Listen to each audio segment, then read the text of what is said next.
Welcome back upon for the next part of Limbus Company. It's finally time, Dawn. It's finally time. We stalled for one more part, thanks to Walpurgis Night. But here we are. Which treats the life and the contracts of the not so famous but valiant Don. Alright then. The night approaches with great haste. Yet thou shalt hay open a path, cleaving the shadows in twain. With the blessing and approval of thy family, of which there's no equal. Challenge and vanquish all things perilous, and at last reach true happiness. Thus, how indubitable, the magnificence with which my ingenious invention of today shall shine. Right? Which is our adventure, actually. You remember the words, right? A fixer must maintain a head clear of corruption, speech free of deceit, and conduct guided by clemency. Show courage in adventure, and bear pain in suffering. And pray, forget not the mercy for the downtrodden. And last but not least, pursue your dream, even if it means waiting your life in the chase. Should you ever fail to stand even one of these tenets, I will smack you guys upside the head myself. Steel yourself and always keep moving forward. Is that not a threat most unfair? Hey, Manager Squire, how unfair of thee!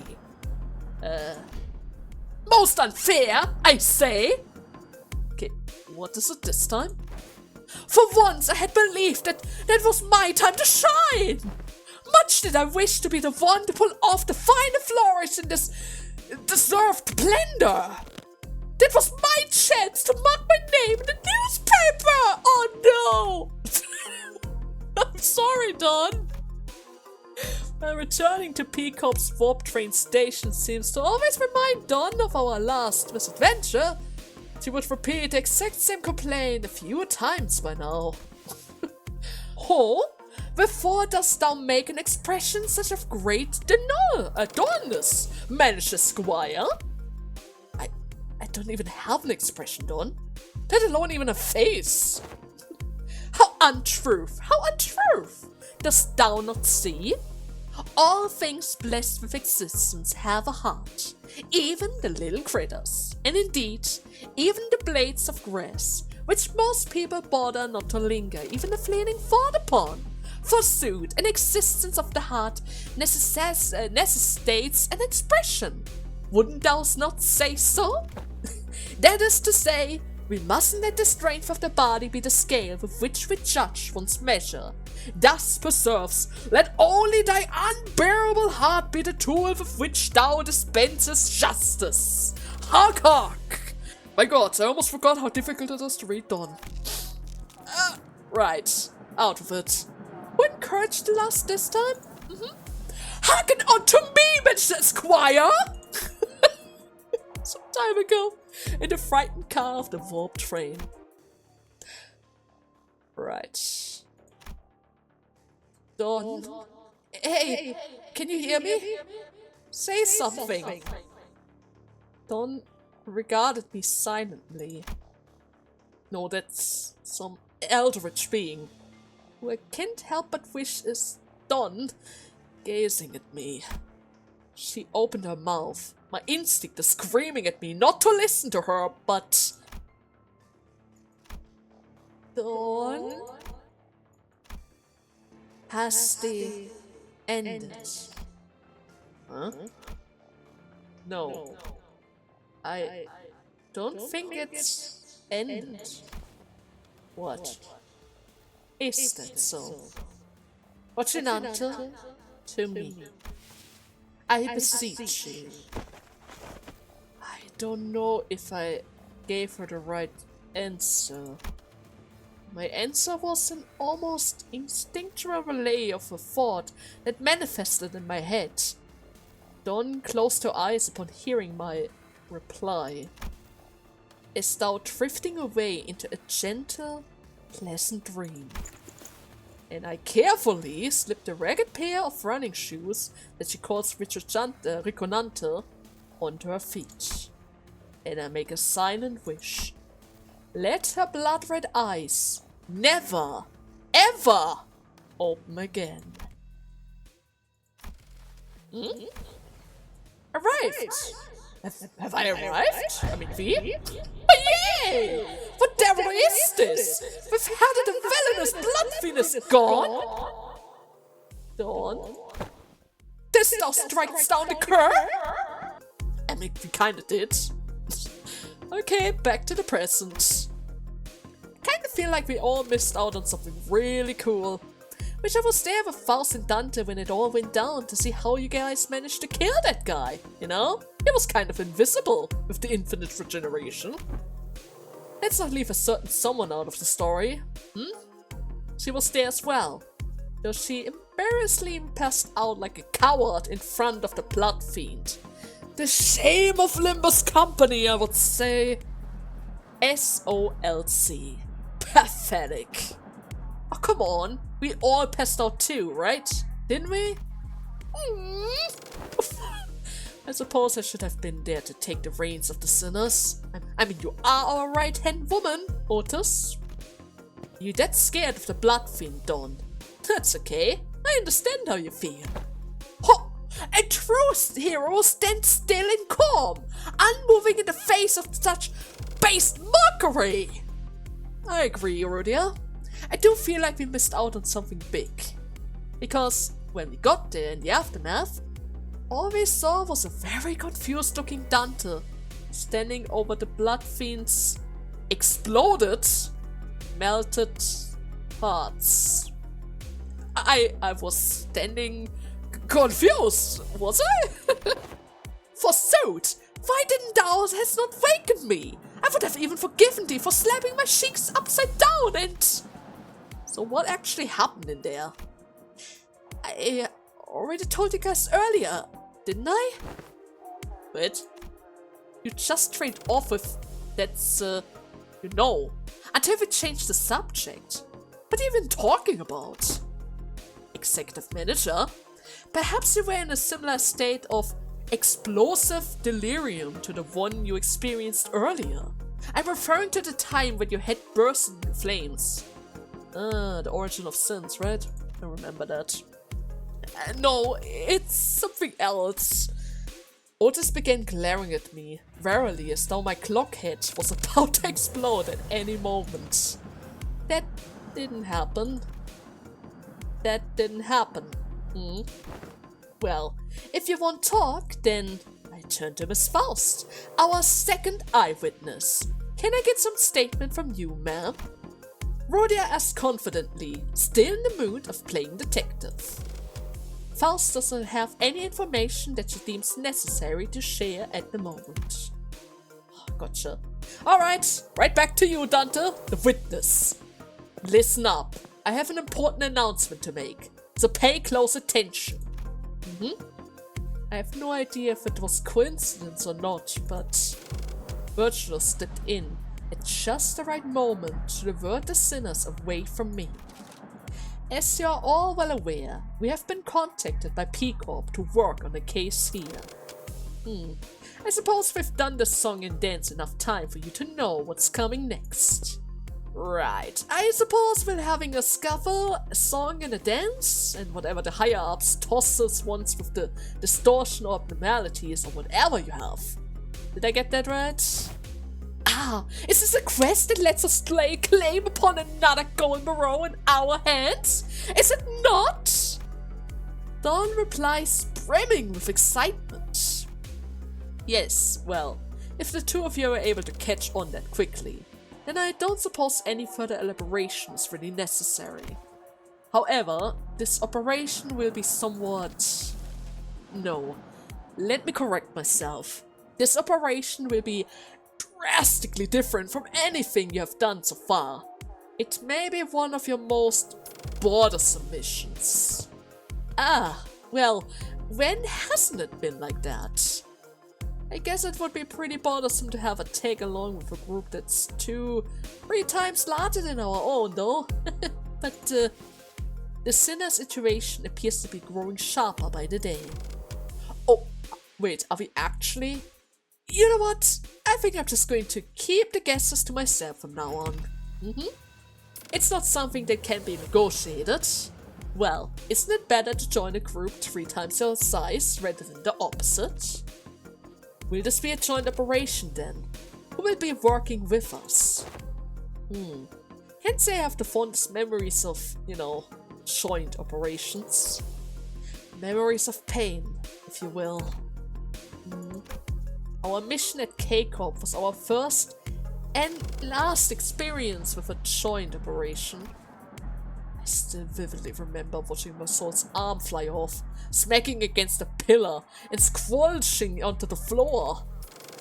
A more accurate recount of the event would be to include the fact that my scapula was also forcefully separated from my torso.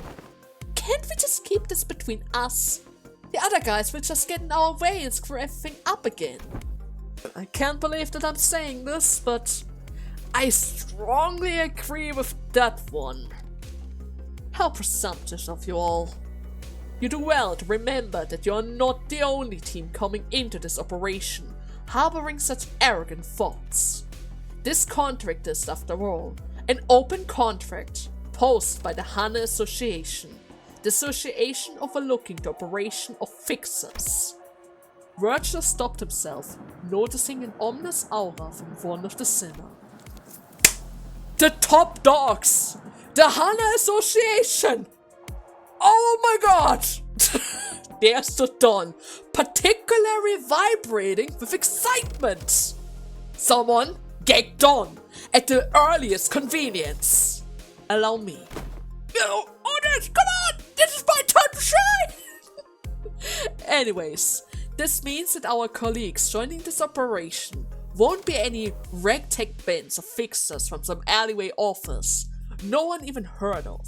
It is very likely that fixers from a somewhat established association will be joining us today.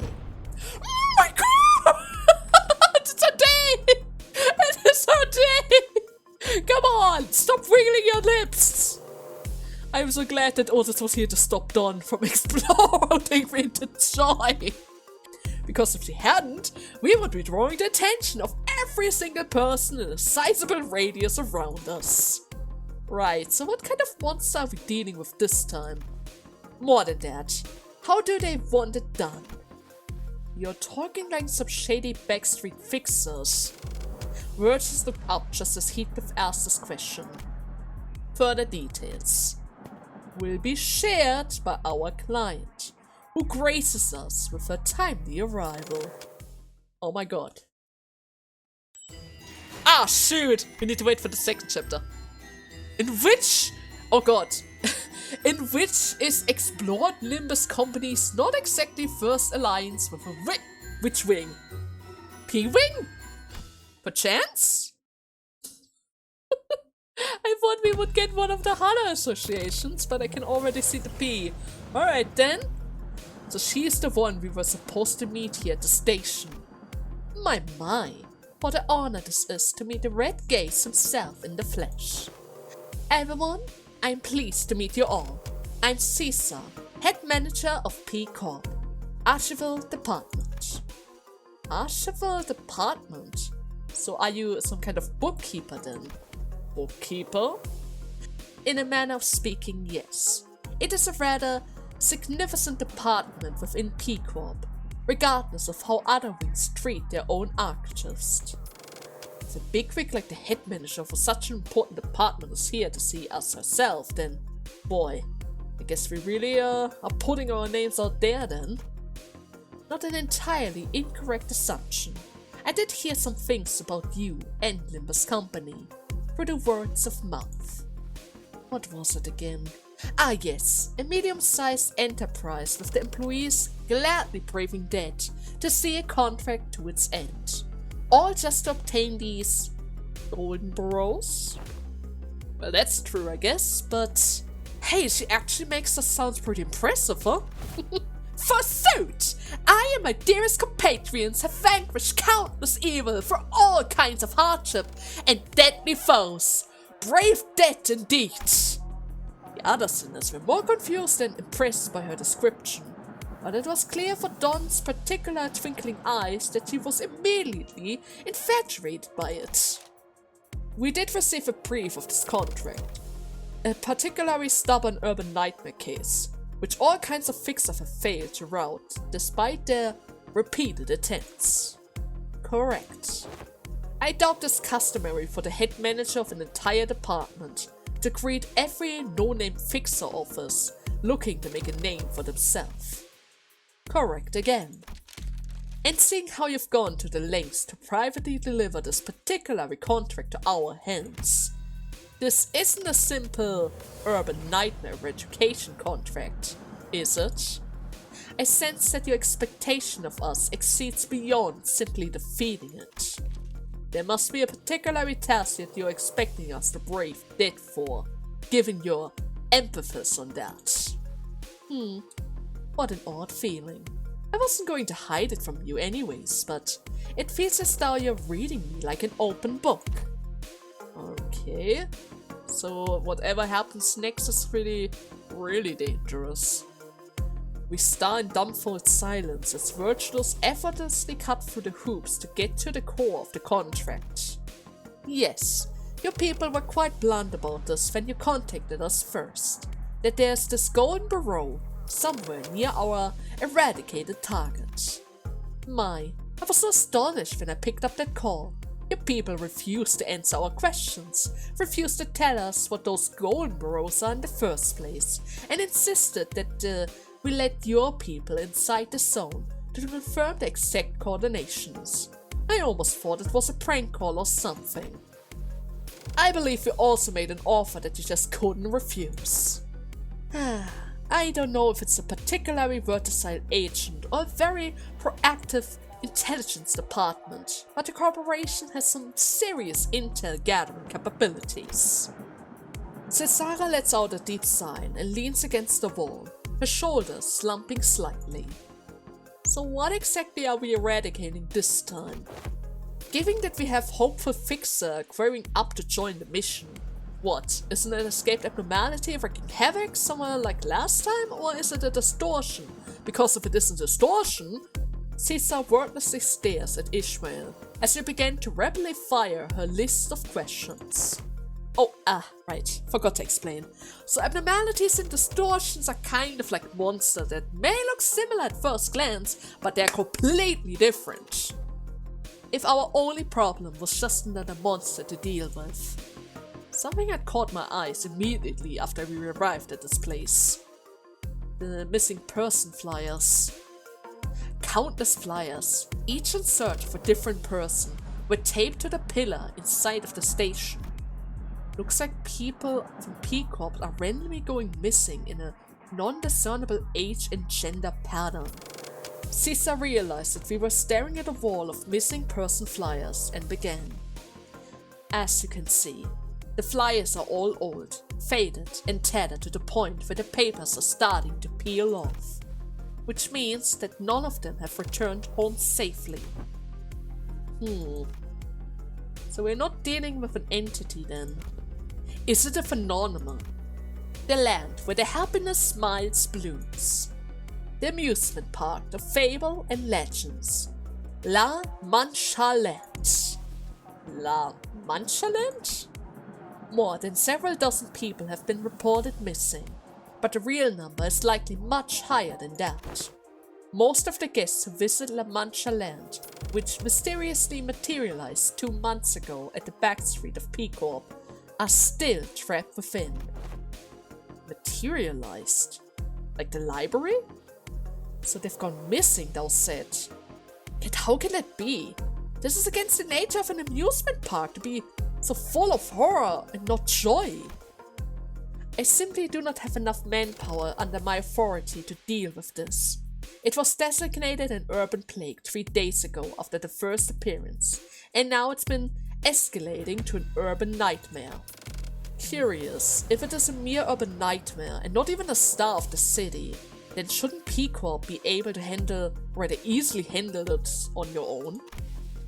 Well, that's the thing. The other departments aren't really interested in this phenomenon, which means that the Marshal Department won't be sending their lead employees to handle this case. What? Yet, wherefore? Wherefore does P-Corp not deploy their elite forces to swiftly vanquish this risk of life to the innocent? One was now completely and emotionally invested in this gripping tale of tragedy that our client was sharing. Cesara seemed to be enjoying Don's excessive, almost theatrical reaction. Because the phenomenon only affects the back streets. Imagine if it happened somewhere within the nest itself. Squadrons of elite agents from the compressed apartment would have descended the moment it manifests. Well, it's enough beating around the bush. Head Manager Cesar, what more are you hiding? It would have been a walk in the park for someone of your status and station to pre-require agents from different departments. So explain, why did you really go through the trouble of hiring Limbus Company? Ah yes. My, you are really unrelenting. Fine, I confess. The goal of our department isn't the eradication of La Mancha Land. Now, you will soon be heading into La Mancha Land with the other fixers. A piece of advice, if you will, do not let the other fixer know that you're here to find the Golden Barrow. If they were to somehow find out that there's this mysterious artifact called the Golden Barrow hiding somewhere within that zone, it could start attracting unwanted attention from the fixer, who considered it a bounty separated from the eradication award. No need to steal the pot if it isn't needed. And I'm sure you're all squarely enough to know that it would be wise to keep quiet about the true objective of our department. If you know what I mean. Right. I heard you loud and clear. Let's keep this hush-hush between P-Corp and Limbus. We both get what we want, and we can get our separate ways once this business is over. No fuss, no muss. Did I get that right? That is a pretty good summary. Who do you think we are? I can tell you right now, when it comes to OBS, what? Someone of us might fall slightly behind. It's about time that we got to the point. We only attract more unwanted eyes by lingering here. That's true. Here's the mission. Enter La Mancha Land. Find the thing or someone that created La Mancha Land and bring it to me. Or someone. The thing or someone is too insufficient a description. We don't even know if what we're seeking is made organically or inorganic material. So why do you need the thing or the person who creates La Mancha Land? Shouldn't eradicating it be enough? Caesar's eye twinkled for a brief moment as they linger on Sinclair. Did I say something wrong? I don't know. I suppose I was flabbergasted by your boldness of daring to ask a question like that. Noticing how I'm not asking you why you're looking for the Golden Barrow? Oh. Well, it's not like a big secret or anything, but still. If you really do want to know, here it is.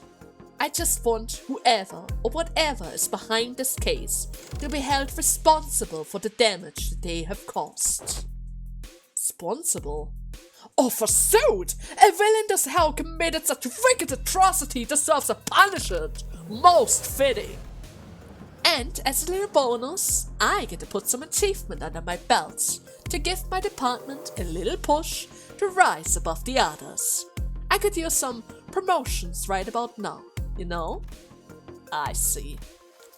I suppose it doesn't really matter if we accept your proposition or not. We must have already reached an agreement with the top brass of our company, which means we already have to do it. Right, but what if after kicking the phenomenon's ass, don't bother bringing in the bloke who made this amusement park. What will you do then? Heathcliff spoke crisply, but it was a reasonable question. I mean, it could accidentally break if it is a thing. After all, there was also a chance that we could fail to bring the culprit here, even if we want to. Well, then I suppose we'll start looking into what these golden burrows are, even if we won't get our hands on them immediately. Hey! So you're starting getting in our way if we don't bring you what you want, is that it? Wow! Is that a threat? It would be a rather unnecessary and cost-inefficient research investment, of course, but you just might force our hand if you don't do as we requested. Besides, Limbus Land is only a urban nightmare at the moment. Its threat level is rising exponentially. That means that more and more people in the city are beginning to catch wind of this case. Numerous fixers from all over the city are gathering here at this very moment to eradicate Limbus Land, to demonstrate my point. So you're saying that we're not your only option? Who doesn't love fame and fortune? We could always get a truckload of willing participants if we wanted to. Oh, and maybe, just maybe, some fixers among them may find themselves becoming particularly interested in these golden burrows. I swear, these precious artifacts must have been a particular smell that attracts fixers like bees to honey. My god, she's really threatening us. Alright, got it. You want this mission taken care of before the phenomenon attracts more attention, I see. Oh, you're cutting right through the fluff again. Anyways, you got that right. Isn't it so fortunate how we both seem to be under the impression that what each of us is looking for won't be of much use to the other? For now, at least. I suppose that is why you're keeping the nature of these golden burrows discreet.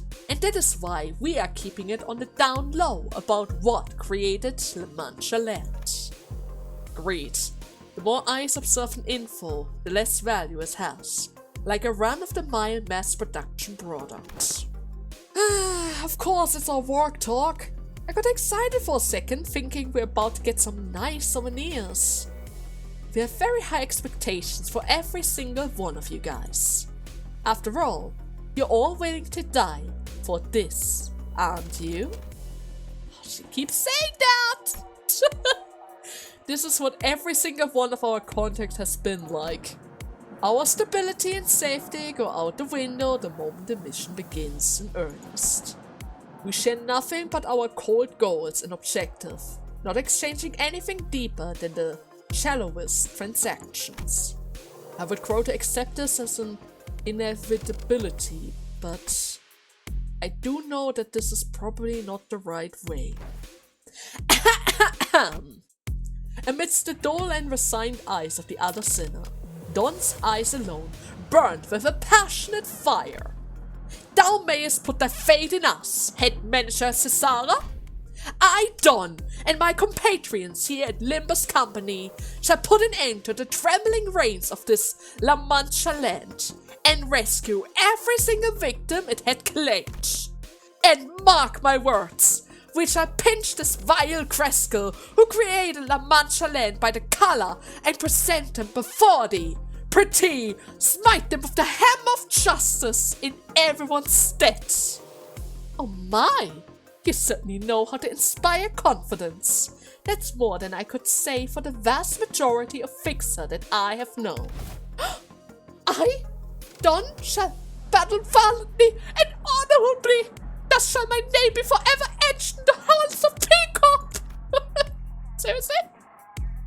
Don was bouncing up and down like she was preparing to stand at Cesar's bleak and call.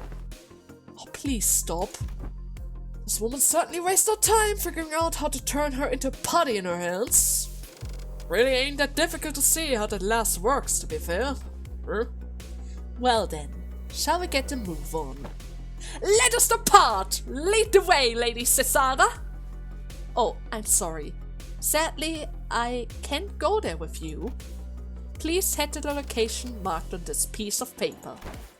Yet, wherefore? A journey of thy lonesome shall be so dreary, no? Isn't it obvious? If we show up as a fixer gathering with the head manager of the whole department in tow, we will attract more eyes than the superstars at the red carpet. Yep, I'm sure they will sniff out our connection to Peacock at a glance. Yet, are not stars of supervarities of good goals to strive for? Dawn, this might come as news to you, but sometimes word can mean more than just one thing at a time, alright? Here's a pass that lets you move freely between the back streets and the nest of Peacock. Do note that it works like a visa, however, so it won't last forever. If they can just hand out something so important this easily, I can imagine why her department won't be able to handle it themselves.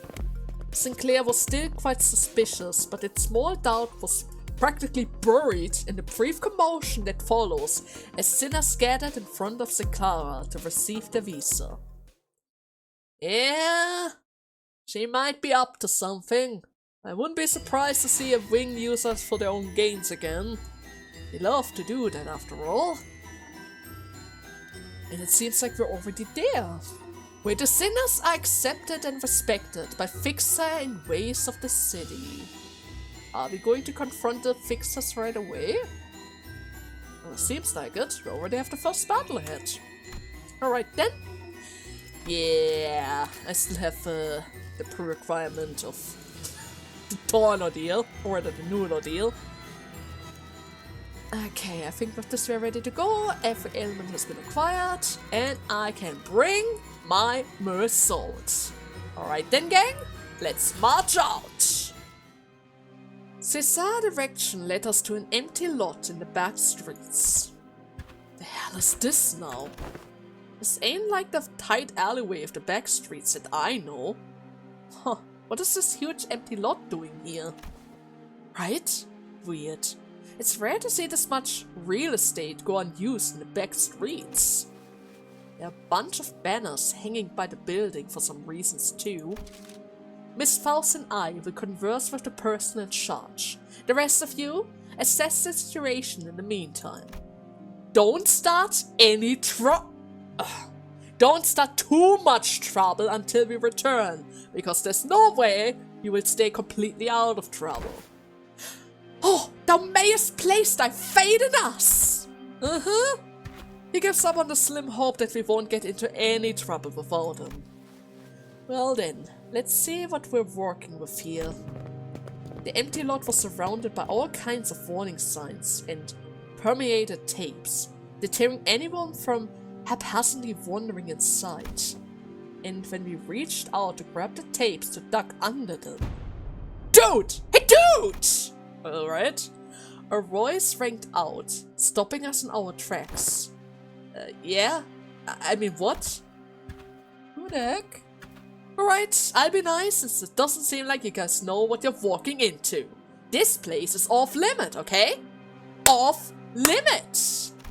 Fixer only, like me and the rest of the people gathered here, right? Fixers! Civvies aren't allowed on the operational ground. Jeez, these Peacock folks sure are sloppy with their permeameter job here. Wait. Why did you look at me when you said that? And why... Oh, thou art concerned of our safety? No worries, good man. No worries indeed. Fixers we may not be, but the daring heart of justice that burns within thee is just as bright as our own. Forsooth, we are preparing to brave death to see it. Dawn confidently leaps over the warning tape and scrambers into the empty lot. Hey, do you have any idea what you're walking into?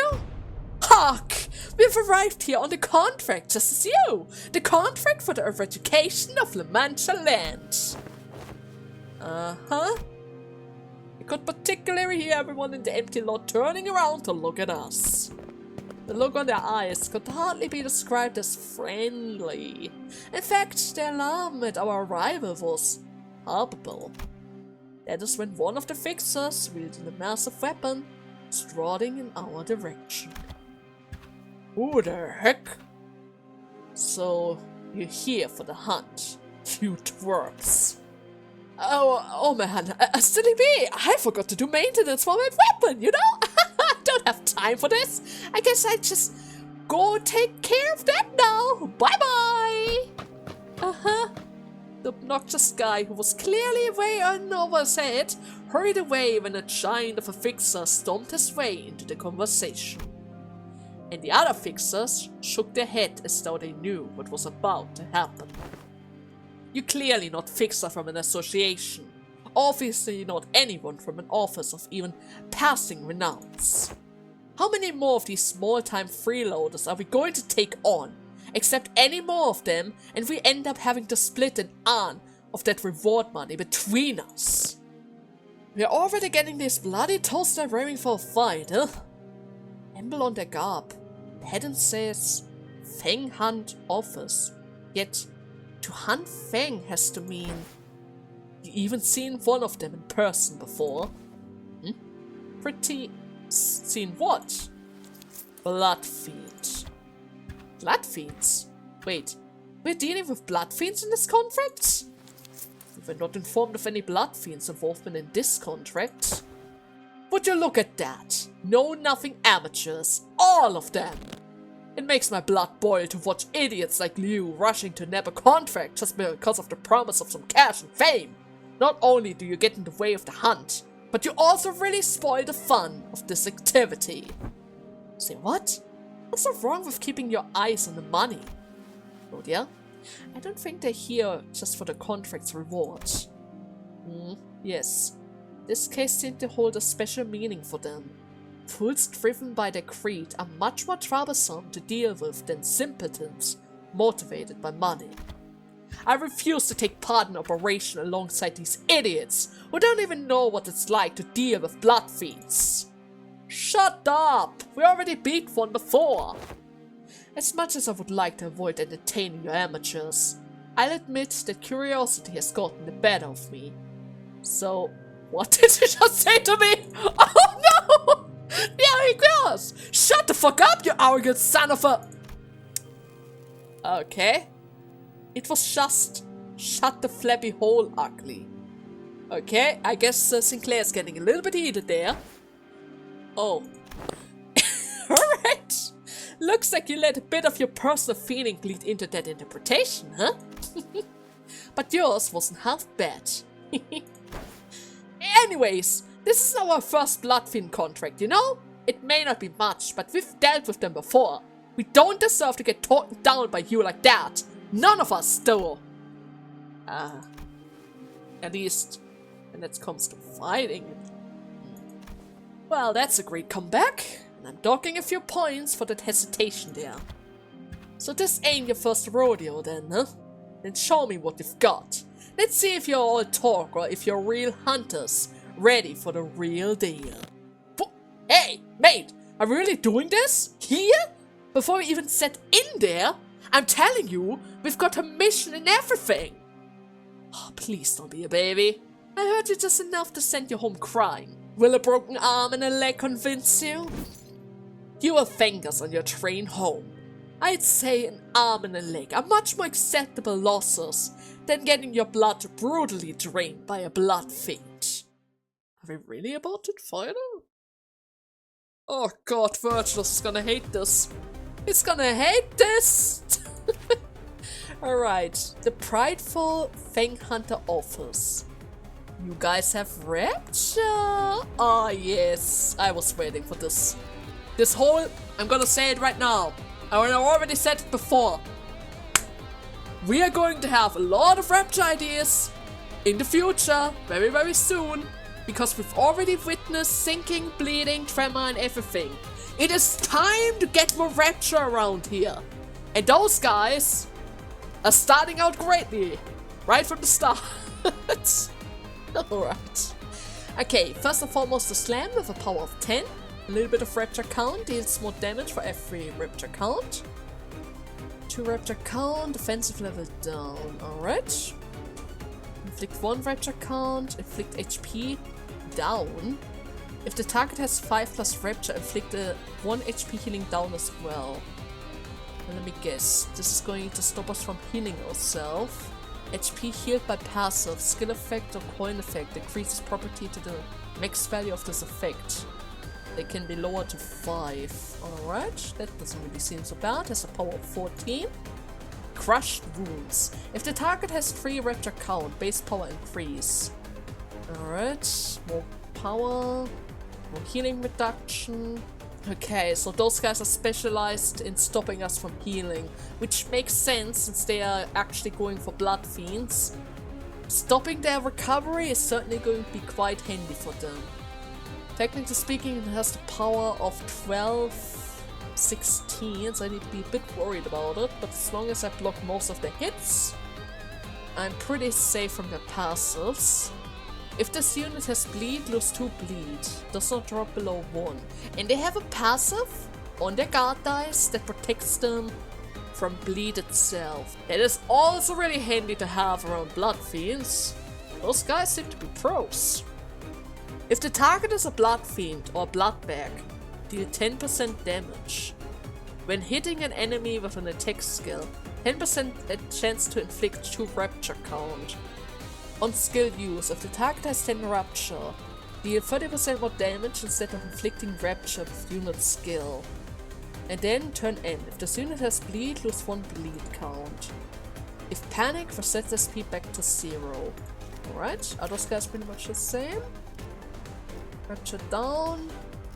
He applies some fragility instead of depleting or rather stopping our heals.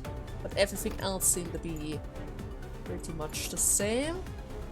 And the other 2 are just copies from the first one.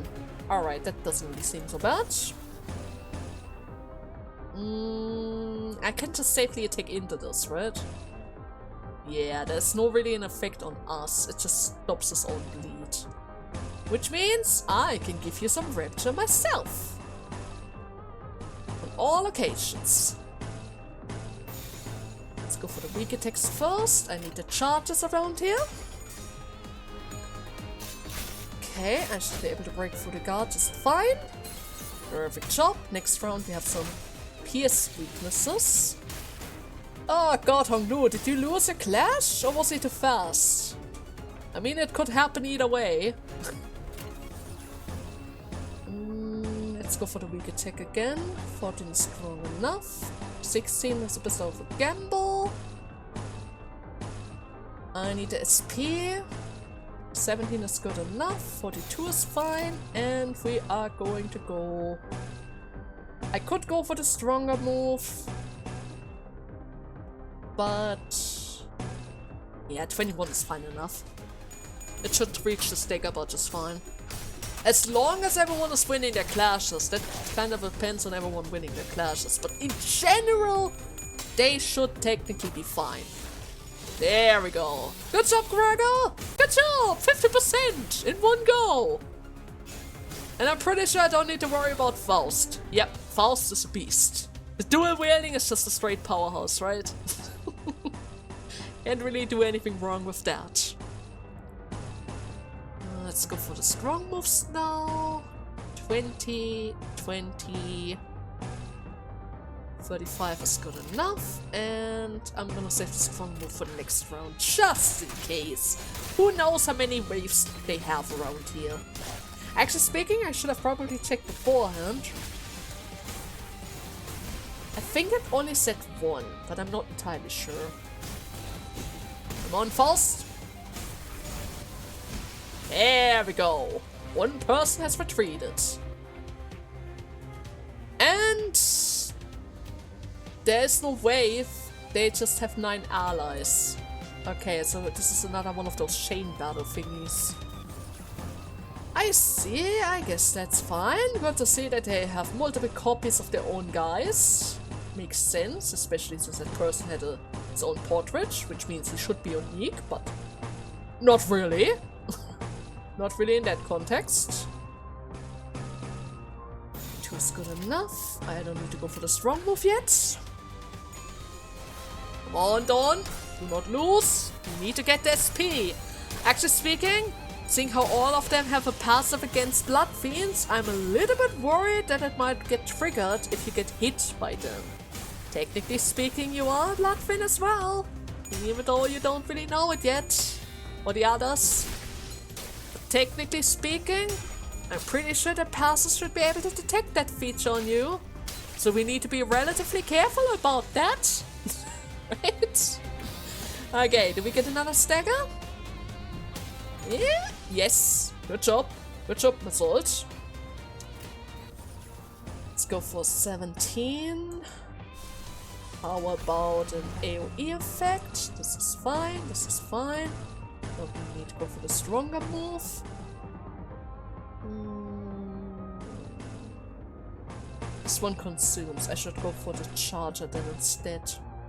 Don't really want to use up all of my charges that quickly if I don't have to.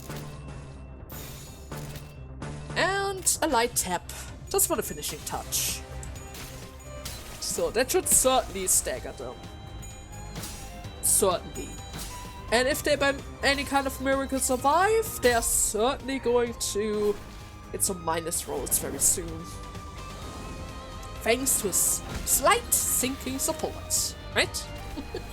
But only a slight sinking support because yeah, he's literally our only source of sinking around here.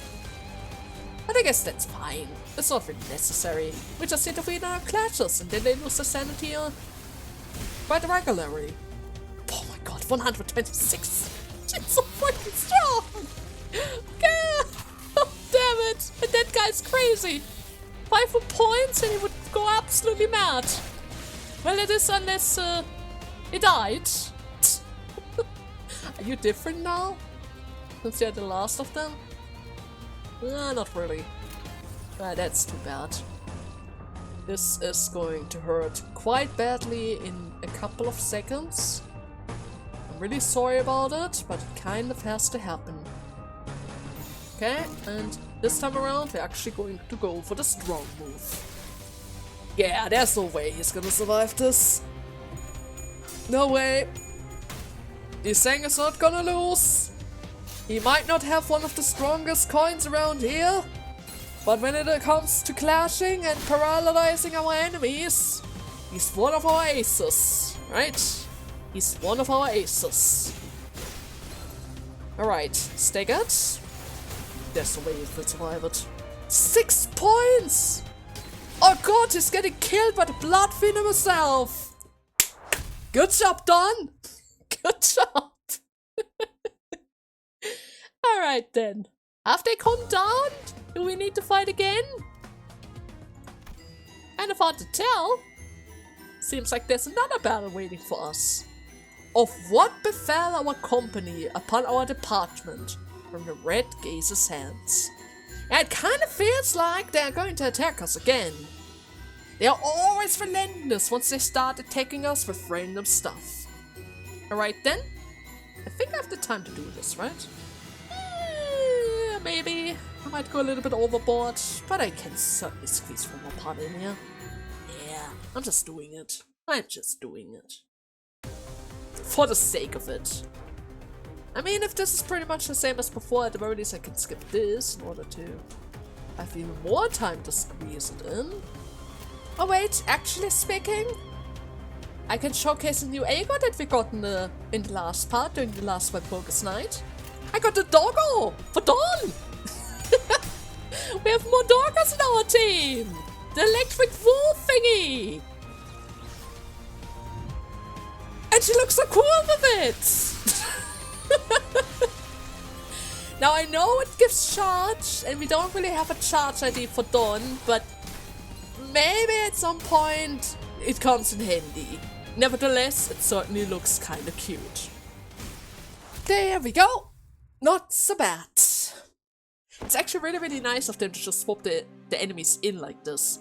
Before, if you don't finish off the enemies on pretty much the exact same turn, it could happen that you waste one of those precious 10 turns that you need for the bonus rewards because of some stranglers who survived on like 1, 2, 5 points on HP, right?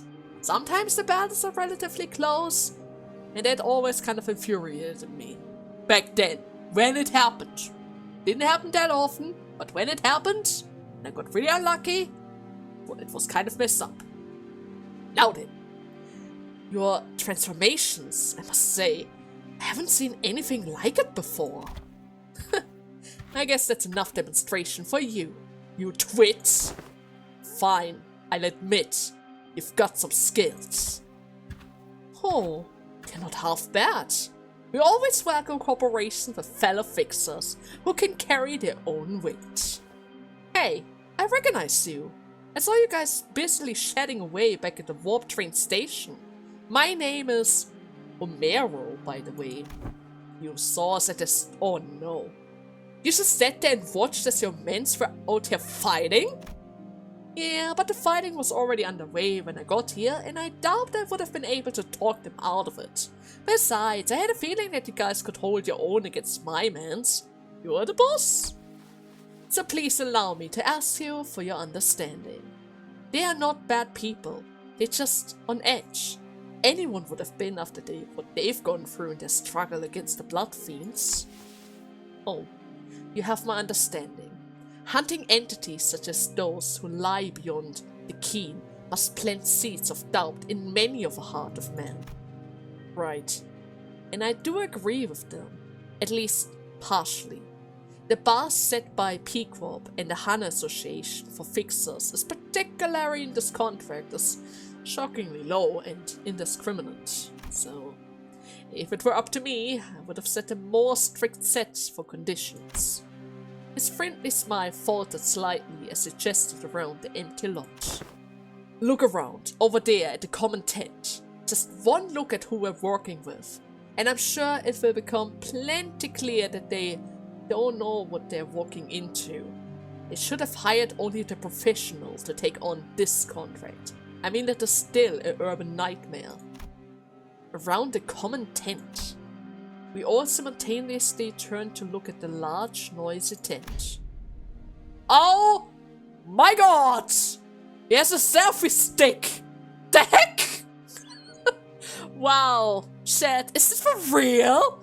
There's a huge wall by the entrance! It's a real amateur hour over there. Guys, can you believe that he got stand shoulder to shoulder with these idiots for the contract? What the hell is he doing? Is he live streaming this? In the distance, we saw some guy running his mouth and striking several exaggerated dramatic poses with a tiny device. Most likely some kind of camera of sort. I know. We have all had experience with someone like him in the past. That guy kind of reminds me of a certain someone. He's taking picture like that guy, you know. Siegfried. He ran around for a while, visiting every corner of the empty lot, trying to get every detail in the frame. And suddenly started striding towards us in an annoyed gait. Yes, hello, you guys over there. Hast thou called upon us? Do you mind loitering around somewhere else? Shoo, you're getting in the way of my viewers, guys. You're literally in our way, guy. He whipped his attention back to the camera, as though he was pretending not to hear what Ishmael just said, or as if he decided that her words weren't worth entertaining. Oh, you wanna know where I am? Hold on to your seats, guys. I'm at the back street of District 16. Yep, where P-Corp is. Oh yeah, remember P-Corp? 150 vintage seminar permanent canned ice cream, unboxed and reviewed live stream? Yes, the very same. Unfortunately, I'm not here to eat ice cream today. Seriously? So I've been meaning to ask, but who's that fella even talking to? What the heck is he doing? I think he's talking to his viewers, who are watching his show. It appears that he is the host of a certain show. It has been reported that in certain parts of the city, a new culture of live streaming via those cameras has been on the rise. What a rude piece of work. Don't let him get you down, kiddo. What the... What a glorious day it is, Dawn! Behold, this man is Sir Camille of Qing Association West! His name honored as one of the top 10 up-and-coming new generation fixers, featured in the October issues of Fixer Monthly, one of the big three fixer magazines of the city! Aha. I know we say this every single time, but most people don't even know what... never mind. How? Have you not heard when I shared this news of grave significance aboard the bus? Had none of you heeded my words? Are you mad? Why would I listen to you when I can nap instead? Such hankering over windy path is often a cause for sickness on the road, Miss Dawn. The grumbling sinners clearly existed outside of Dawn's world. She was breathing very heavily, a look of admiration clear on her face. I for one did not imagine, even in my wildest dream, that I should be shaking hands with Sir Camilla in person! Will you shake your hand, though? Of course, no one shook hands or exchanged simple pleasantries with Camilla. Just yet, though. I don't really think he's gonna be that nice. Never meet your idols. Some people are really different on the camera instead of real life. I once heard a tale of a giveaway blog where they pretended to give away phones and other gifts to the people, and once the camera stops recording, they would just take the iPhone and whatever, just straight out back of their hands. It's really cruel. They're just fishing for fame, and you can't really tell who's genuine at this point anymore. But that's just how it is in most shows, right? Nevertheless, let's not worry about that now. After all, we are about to head over to the carnival, right? But, yeah. Oh no, I need to make a cut, which means I need to take a break. This is already the second part. No! I haven't even reached La Mancha Land. The yeah. The carnival. Okay, fine. I'm gonna take a break. I hope you guys had fun in today's part. And I'll see you next Monday once we continue our journey. Until then, bye-bye.